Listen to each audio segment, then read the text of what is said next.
special feel in an Oldsmobile. There is a special feel in an Oldsmobile. More than the luxury ride, it's a feeling of pride that you feel inside. Well, here's my 1986 Oldsmobile Firenza with my very first plate. This is the same plate that I had on my 1990 Oldsmobile Tornado Trofeo that started this car addiction oh so long ago.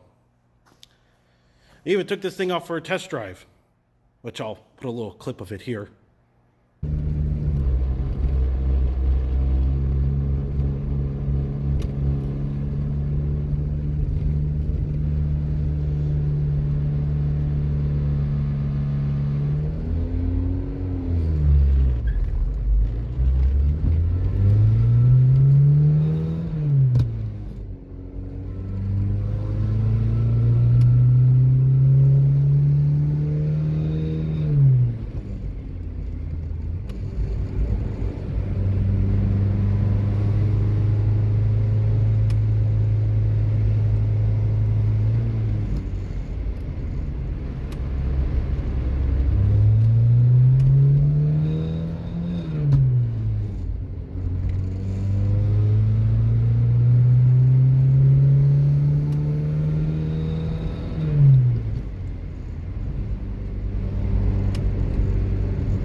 And we discovered some problems with the car. Not that there wouldn't be any problems for a car that hasn't seen the road since, I think what the book said, like 2016, wasn't it when it last saw it? Of course, it was driven around the block and kept up, and it made it across the country. Though I'm not sure if it was from, what would you call it, a transporter or not.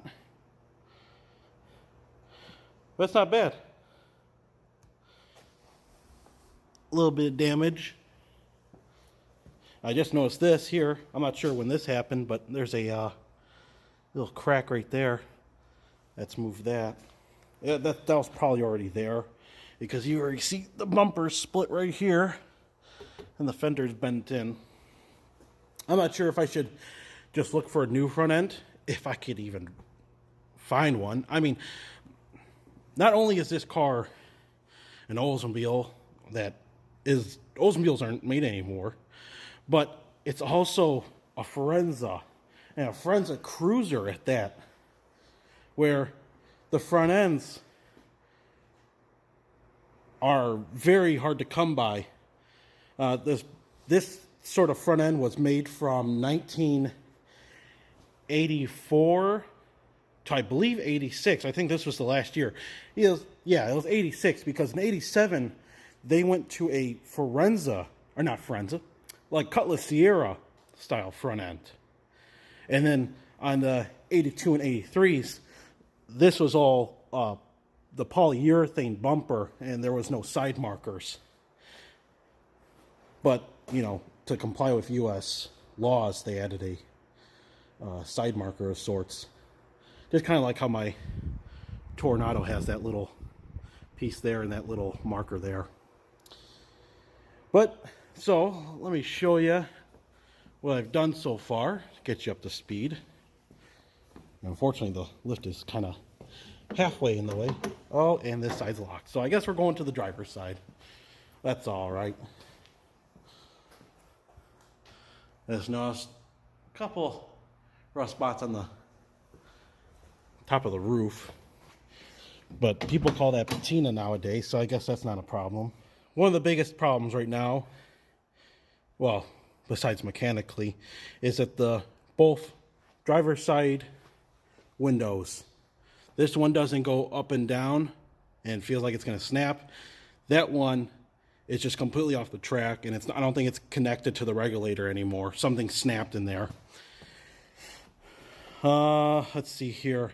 The speedometer works, but the odometer doesn't, and it causes a very unpleasant sound. It's like a ticking. You probably heard it in the little test drive video I just showed you a minute ago. So yeah, that's no fun. Last time we replaced the ignition cylinder, the wiper stock and everything works. I was actually able to clean the windshield. Hey, there's my toilet. That's pretty cool. All the windshield wipers work. The blades need to be replaced. The radio stopped working, and I found out only one speaker all the way in the back.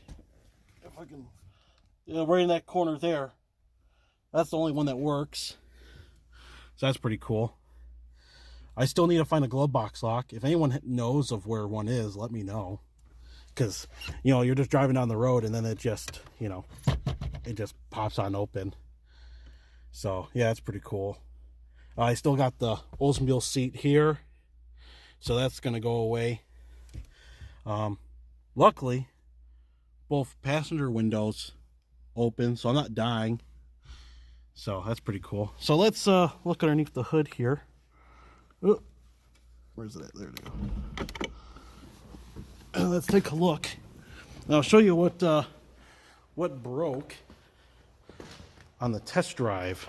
All right, here's the engine here. So on the test drive, I had the master cylinder starting to leak. You can see all the wetness around here. You can see the drips there. Everything is wet underneath it as well.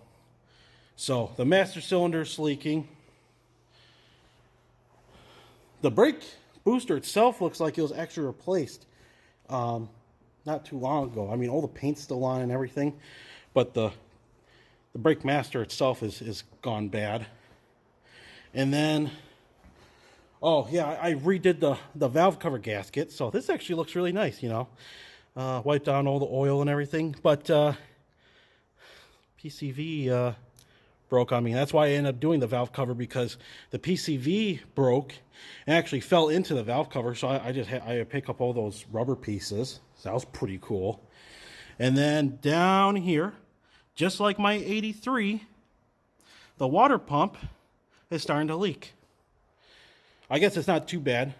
On my 83 or 84 Firenza hatchback, the pulley was actually sideways. I was looking at a video of it the other day, going down a little nostalgia trip, and seeing how close the two cars were. But yeah, so water pump, all these belts here are super cracked, so all these need to be replaced. Super easy to work on this car.